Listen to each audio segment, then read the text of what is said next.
Hello viewers, and thanks for tuning in for this episode on this channel. Let's look at this AUTOart Mitsubishi Lancer Evo 7.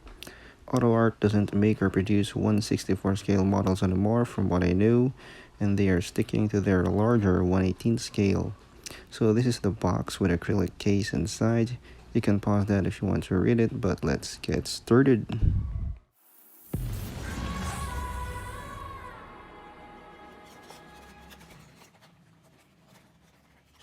Okay, there are two Phillips screws at the bottom, and here is the model in lightning yellow.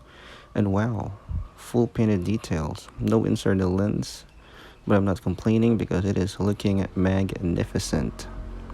You get painted details for the front fascia, a graphical headlights with depth, Mitsubishi logo at the center of the grille, and blacked out lower grille and side intakes.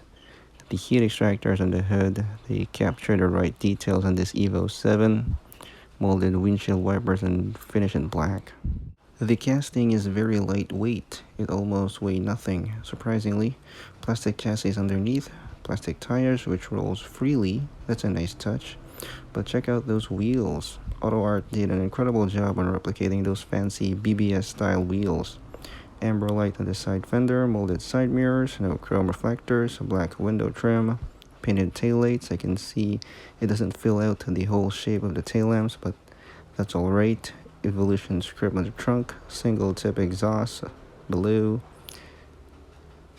which is part of the plastic chassis, and of course that massive rear wing that defines the rally DNA of the Evo. Other side looks just as nice, and the wheels, man. That is one of the reasons why I had to have this model. Clear tinted windows to reveal a right-hand drive plastic interior, which looks very sharp. This is truly something special, and that is the AUTOart Mitsubishi Evo 7. It simply set the bar high for 1/64 scale diecast models. They don't make these anymore, so make sure to check them out. Leave your thoughts in the comment section below, and if you're stopping by for the first time and you haven't already, please do subscribe to this channel.